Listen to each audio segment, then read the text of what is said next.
Saan siya? Pinalayas na siya? Wala si Kirin. Bakit? Last date ba? Bakit? Pinabayaan na kami. Ha?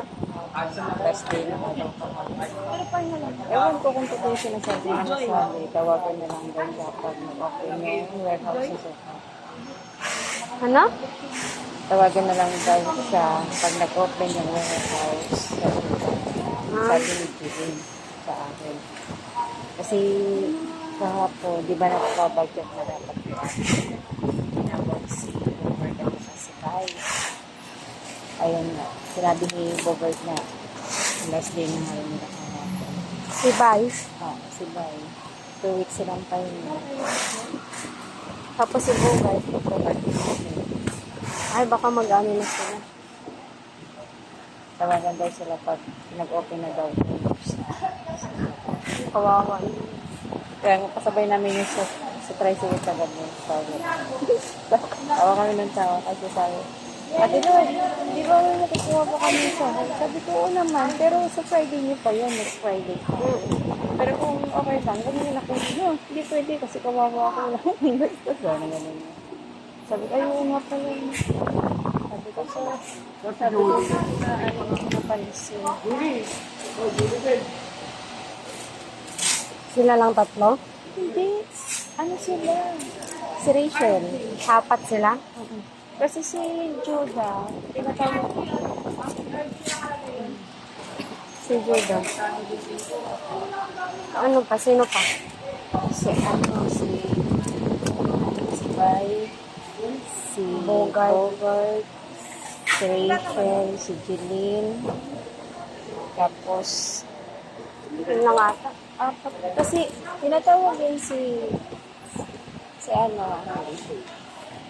Judah kagabi, nasa labas na siya. Tapos, sabi niya, kinausap na daw siya. Sabi niya, ngayon nandito siya. Okay. Okay. Parang na ano tuloy, na pattern ko tuloy yung sabi ni Alan tsaka Yung nagumpra ka. yung sayo ngayon. Kailan din naman po ako. Hindi ko lang nakita nga sa CCTV na sa amin nagumpra. Tapos, sabi ni Sir, magbabawas na daw ng tao. Kasi nga, parang ginawa kundi daw mag-umpra. Ano kasi, di ba yung sa pag-pre-pack kasi, nag-ano sila, kahit dapat sana magawa sila ng i-ano din yung pre-pack. Yun pala yung sabi ni Alan sa hayat eh. Kawawa yung mga ano. Bakit? Sabi magtatanggal daw, 4 na tao. Ha? Ano nagsabi sa'yo? Sir daw, sabi ko.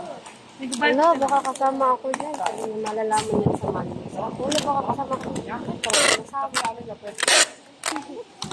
Kasi wala akong ginagawa dyan.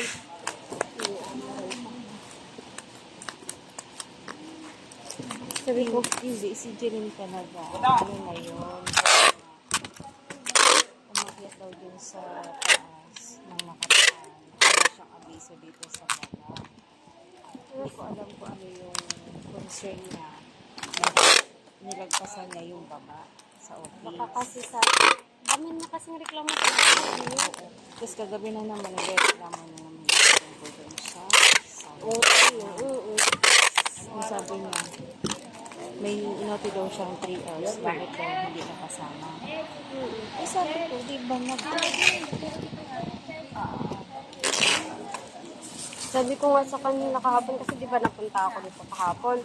Tapos, ayun yung mga concern nila. Balikan kahit sa pera. Sabi ko, ay, alis nga ako dito, Ate Al. Puro pera yung problema niyo dito. Buti nga, nagkasahod na kayo. Ay, ano siguro ako, nagbalik ng strap at saka may brain. Kaya nagbalik ako ng strap at saka may brain. Sabi ko, ano na, kasi ganyan talaga pag sahod ko, ganyan yung concern niya. Sabi ko, ang gulo-gulo mo naman magsasahod Hindi ka. kasi siya, hindi niya kasi mag-gets yung ano ba, yung sinasahod niya. Kahit anong paliwanag mo sa kanya. Ewan ko ba, di pa rin ako.